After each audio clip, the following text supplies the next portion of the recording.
Yan Anyway, isa sa mga dream destination ng marami, the Netherlands. Ang dami kasing pwedeng puntahan dyan. And it offers a lot. Tama, gaya na lang nga ng madalas nating naririnig ngayon na The Hague.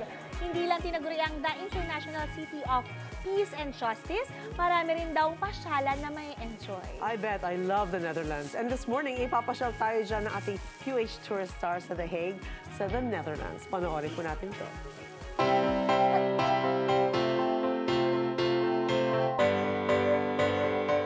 Magandang araw mga kapuso, ako po si Walter Labajo, ang inyong UH Tourist Star, and welcome to The Hague, the political heart of the Netherlands.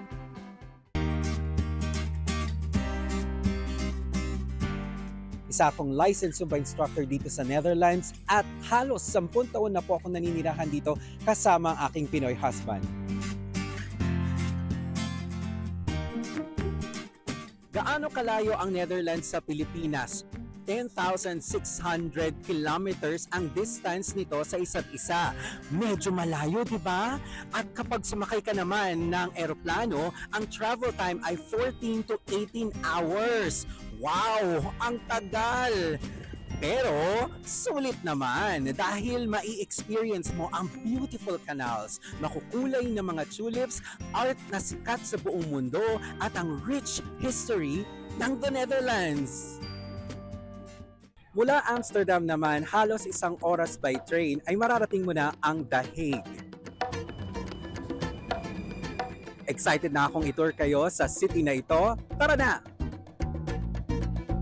First stop, ang trending ngayon na International Criminal Court or ICC. Dito kinakasuhan at nililitis ang mga akusado ng war crimes, genocide at crimes against humanity.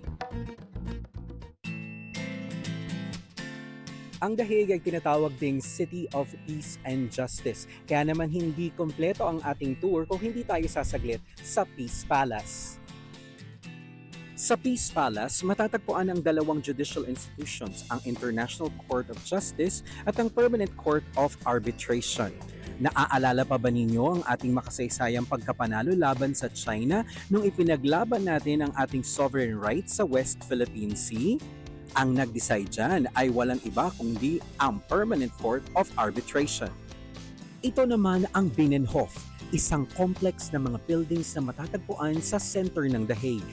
Ito ang tahanan ng Dutch Parliament kung saan matatagpuan ang first house at second house ng Parliament. Ang Binnenhof ay isa sa oldest parliamentary building sa mundo na ginagamit pa rin hanggang ngayon.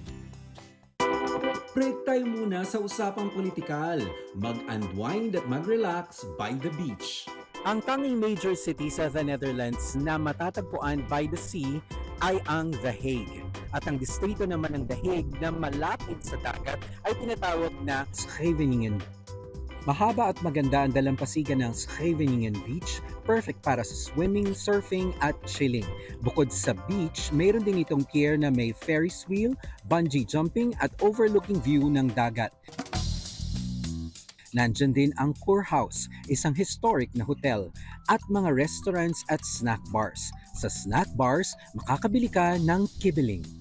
Ito ang kibbeling, ang Dutch version ng fish nuggets. Karaniwan itong gawa sa cod o bacalao at siniserve na may kasamang mayonnaise o remoulade sauce.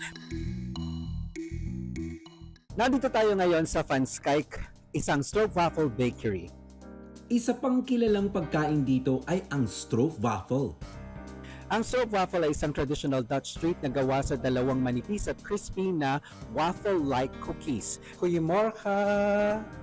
Tinanong ko siya kanina kung ano ang best way para ma-enjoy natin ang stroopwafel at ang sabi niya kung meron kang mainit na kape o kaya mainit na tsaa, kumuha ka ng isang pirasong stroopwafel, ilagay mo ito sa ibabaw at hayaan mo na yung init o yung warmth ng drink na ito ay magpalambot sa stroopwafel. Lekker! Yan ang sinasabi ng mga Dutch kapag masarap ang pagkain. Pero syempre, hindi papadaig ang pagkaing Pinoy dahil nakarating na rin yan dito sa Netherlands.